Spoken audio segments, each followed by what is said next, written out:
이 시간 함께 나눌 말씀은 누가복음 19장 1절에서 10절까지 말씀입니다. 신약 성경 127면에 나옵니다. 우리 SFC 친구들 함께 성경책을 찾아 함께 읽도록 하겠습니다. 누가복음 19장 1절에서 10절까지 말씀입니다.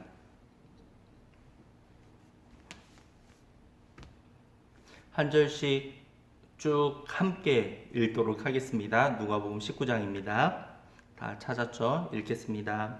예수께서 여리고로 들어가 지나가시더라. 삭개오라 이름하는 자가 있으니 세리장이요 또한 부자라. 그가 예수께서 어떠한 사람인가 하여 보고자 하되 키가 작고 사람이 많아 할 수 없어 앞으로 달려가서 보기 위하여 돌 무화과 나무에 올라가니 이는 예수께서 그리로 지나가시게 되밀어라. 예수께서 그곳에 이르사 쳐다보시고 이르시되 삭개오야 속히 내려오라. 내가 오늘 내 집에 유하여야 하겠다 하시니 급히 내려와 즐거워하며 영접하거늘 무사람이 보고 수군거려 이르되 저가 주인의 집에 유하러 들어갔도다 하더라. 삭개오가 서서 주께 여짜오되 주여 보시옵소서 내 소유의 절반을 가난한 자들에게 주겠사오며 만일 누구의 것을 속여 빼앗은 일이 있으면 내 갑절이나 갚겠나이다. 예수께서 이르시되 오늘 구원이 이 집에 이르렀으니 이 사람도 아브라함의 자손임이로다. 인자가 온 것은 잃어버린 자를 찾아 구원하려 함이니라.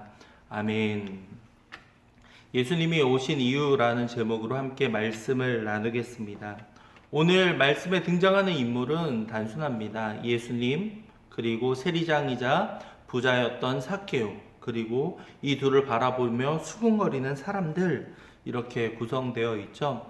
예수님께서 여리고라는 성을 지나가고 계십니다. 그리고 그 성에 살고 있는 삭개오라는 사람을 만나는 장면, 그리고 그를 불러서 구원에 이르게 하는 장면이 바로 오늘 말씀이다 라고 볼 수 있겠어요. 삭개오라고 하면 당시에 세리장이라고 했는데요. 세리장은 어떤 역할을 하는가? 자기 민족, 그러니까 이스라엘 민족들의 세금을 막 걷어가지고 로마 제국에 바치는 일을 했어요. 바쳐야 되는 금액은 정해져 있고, 그러다 보니까 자기가 취할 수 있는 금액은 자기 민족들에게 있어서 더 많은 돈을 거둘수록 일정한 금액을 내고 나서 다 자기가 취하면 되는 거죠. 마치 일제시대 때 친일파 같은 역할을 했다라고 생각을 하면 돼요.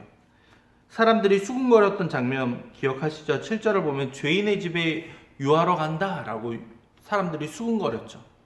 세리라고 하면 어떠한 시대적인 상황에 대해서 살펴볼 필요가 이처럼 있는 거예요. 뭔가 물질적으로는 재물은 풍족한 사람이에요. 그런데 이 사람에게 결핍되어 있는 몇 가지가 있습니다. 첫 번째는 신체적인 약점이 있었고, 3절을 보면 키가 작았다라는 신체적인 좀 약점이 있었고, 두 번째로는 사람들로부터 관심과 사랑을 전혀 받지 못하는 사람이었어요. 물질에 있어서는 성공을 거두었지만 무언가 그 사람 앞에서 다 고개를 숙이는 것처럼 보이고 무릎 꿇는 것처럼 보였겠지만 그 마음의 공허함과 그리고 외로움이 자리 잡고 있는 것이 바로 이 삭개오라는 사람이 가지고 있는 한계였었어요. 세상적인 성공, 무언가 유명세, 막 이런 것들은 가지고 있지만 미움을 받고 외로운 사람, 그것을 바로 삭개오가 처해 있는 상황이었다라고 생각을 하면 되겠어요. 이러한 삭개오에게 예수님이 다가와 주십니다. 삭개오가 키가 작기 때문에 예수님을 보기 위해서 돌 무화과 나무 위에 올라갔다. 나무 위로 올라간 사람을 한번 상상해 보세요. 얼마나 절박한 마음, 간절한 마음으로 그 나무에 올라갔겠어요. 이 삭개오를 향하여서 예수님은 이렇게 말씀하세요. 5절을 보면요. 삭개오야 속히 내려오라. 내가 오늘 내 집에 유하여야 하겠다. 와, 엄청난 일이 일어났습니다. 여러분들 누군가 친구 집에 한번 가서 같이 잔 기억이 있는 친구들 있나요? 잘 서먹서먹하고 친하지 않은 친구 집에 가서 야 오늘 너희 집에서 한번 하루 자도 되겠어? 라고 말해보면 그 친구가 그래 라고 말하던가요? 전혀 그렇지 않죠. 정말 친하고 가까운 사람에게 오늘 우리 집 비는데 오늘 같이 놀자 라고 얘기를 할 수 있고 또 그러한 이야기를 듣고 반응할 수 있는 거죠. 정말 가까운 사이, 막역한 사이에만 이러한 것들이 가능하다라는 것은 이 시대뿐만 아니라 오늘을 살아가는 우리도 공감하는 내용일 거예요. 삭개오에게 이 기적이 일어나는 겁니다. 삭개오가 예수님이 어떠한 사람인가 소문으로 들어서 대략적으로는 알고 있었을 거예요. 그런데 이 예수님이 처음 보는 삭개오를 향하여서 삭개오야 이름을 알고 계시고 불러주셨어요. 그리고 그뿐만이 아니라 놀라운 기적은 오늘 너희 집에서 유하겠다. 이름을 알고 있는 건 어쩌면 뭐 우연히 아니면 뭐 물론 예수님이니까 가능하셨겠지만 누군가 소문을 들어서라도 이렇게 간접적으로 말할 수도 있겠죠. 키 작은 사람 중에서 좀 부유하게 보이는 누군가가 있다라는 뭐 이야기가 있었을 수도 있겠지만 바로 단박에 삭개오를 알아보신 것뿐만 아니라 오늘 너희 집에서 내가 유하겠다, 하루를 묵겠다라고 말하는 장면. 삭개오에게 있어서는 평생에 경험할 수 없었던 놀라운 기적이 지금 펼쳐지고 있던 겁니다. 예수님이 자기를 알아봐 주시고 그리고 자기와 함께 하겠다라고 말씀해 주셨던 것. 삭개오는 이 말을 듣고 너무나도 즐거워하고 예수님을 영접하기 시작합니다. 6절을 보면요. 급히 내려와 나무에서 내려와 즐거워하며 영접하거늘 예수님을 손님으로 대접하기 시작했다라는 겁니다. 무사람들은 예수님과 삭개오의 이 놀라운 기적이 일어나는 가운데도 주변에서 이거를 시기하고 질투하는 무사람들이 있습니다. 수군거려 이르되 저가 죄인의 집에 유하러 간다. 저 사람이 거룩한 사람이라면 거룩한 사람들끼리 모여서 같이 이야기를 나누고 같이 교제하고 이렇게 친하게 지내야 될 텐데 죄인의 집에 들어간다. 똑같은 죄인이 아니냐. 이상하다라는 말을 하고 있던 겁니다. 그 말에 아랑곳하지 않고 삭개오는 어떻게 반응하냐면요. 주께 여짜오되 주여 보시옵소서 내 소유의 절반을 가난한 자에게 주겠사오며 만일 누구의 것을 빼앗은 일이 있으면 내 갑절이나 갚겠나이다. 놀라운 예수님 앞에서 놀라운 약속을 하고 있습니다. 자기 재산의 절반을 가난한 사람에 바치겠고 누군가를 빼앗은 일이 있으면 4배나 되갚아 주겠다라는 이야기를 하고 있는 겁니다. 그 자리에서 어떻게 보면 자기가 가지고 있는 가장 큰 무기이자 자기가 가지고 있는 유일한 자랑거리인 물질에 대해서 예수님을 통해서 그것을 나누겠다라는 결단을 하고 있던 겁니다. 놀라운 변화죠. 예수님의 만남을 통해서. 예수님이 오신 이유가 우리는 이 말씀을 통해서도 분명히 알 수 있습니다. 세상에서 성공한 사람이건 어떠한 약점이 있어서 외로움을 느끼는 사람이건 아니면 이 모두에 해당되는 사람이건 우리는 모두 예수님이 필요합니다. 예수님이 오신 이유 10절에 잘 나와 있죠. 인자가 온 것은 잃어버린 자를 찾아 구원하려 함이라. 잃어버린 자. 예수님을 만나지 못하고 예수님을 경험하지 못하고 방황하며 힘들어하는 모두에게 예수님은 필요합니다. 그들을 위해서 예수님은 이 땅 가운데 오셨습니다.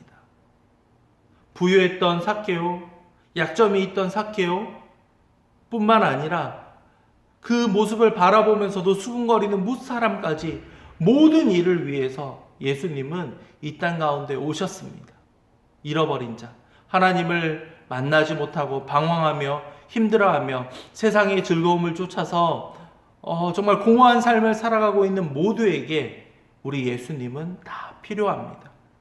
그 예수님이 이 땅 가운데 오신 이유 바로 잃어버린 자를 찾기 위해서이다. 오늘 말씀은 우리에게 분명히 알려주고 있습니다.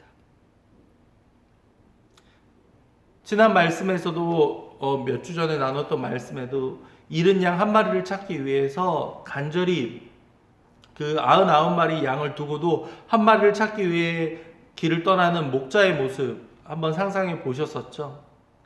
예수님의 마음은 그러합니다. 한 사람, 방황하는 한 사람, 힘들어하는 한 사람을 위해 예수님은 지금도 그 사람을 찾고 계십니다. 그게 우리일 수도 있고 우리 주변에 사랑하는 사람들일 수도 있습니다. 우리는 편견을 갖습니다. 저 사람은 예수님이 필요 없어. 저 사람은 예수님과 전혀 상관없는 삶을 살아갈 거야. 우리는 우리의 지금의 눈으로 무사람처럼 수군거리며 저 사람은 아니야. 저 사람만은 예수님을 못 믿겠지. 이렇게 판단하고 정죄해버리고 그렇게 다 일단락 지어버리는 경우들이 얼마나 많은지 모릅니다. 그런데 예수님은 어떠한 선입견, 편견도 없이 모두를 하나님의 자녀로 불러주시고 그 모두를 위해 이 땅 가운데 오셨습니다. 그 예수님을 우리도 꼭 경험할 수 있기를 소망합니다. 그냥 머리로만 듣고 머리로만 알고 있고 귀로만 들어서 아는 예수님이 아니라 여러분 삶 가운데에서 여러분의 삶 가운데 찾아와 주시는 그 예수님을 오늘 하루 꼭 경험할 수 있는 우리 SFC 친구들이 될 수 있기를 간절히 소망합니다. 기도하겠습니다. 사랑과 자비가 흘러 넘치는 하나님 아버지, 삭개오를 찾아와 주시고 그와 함께 유숙하시며 불러주신 그 예수님의 모습을 기억합니다. 주님, 오늘도 이 시간 함께 우리 SFC 친구들을 불러주시는 그 예수님의 사랑을 기억하며 우리 친구들 모두 주님 안에서 진정한 기쁨과 평안을 경험할 수 있도록 주님 인도해 주시옵소서.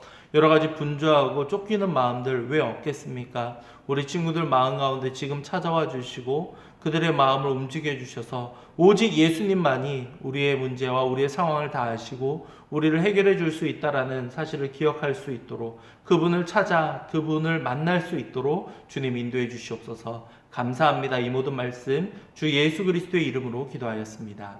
아멘.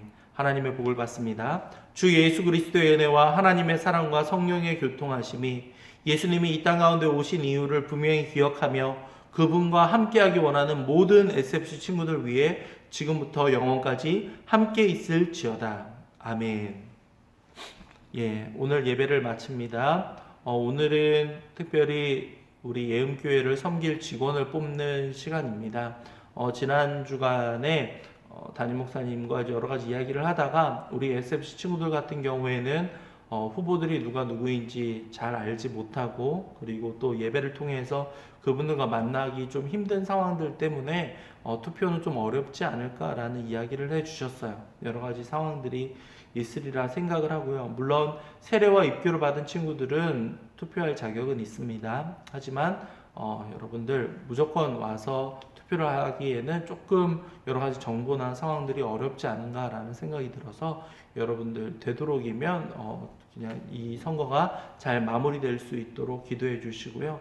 그리고 우리가 아직 현장 예배로 모이지 못하고 있는 여러 가지 상황들을 보았을 때 이걸 위해서 교회로 오는 것은 조금 힘들지 않을까라는 결론에 이르게 되었습니다. 여러분들 기억해 주시고 예배가 무사히 그리고 오늘 9시부터 오후 3시까지 있는 이 교회 직원 선거가 무사히 마무리될 수 있도록 함께 기도해 주면 좋겠습니다. 모두 수고 많았습니다.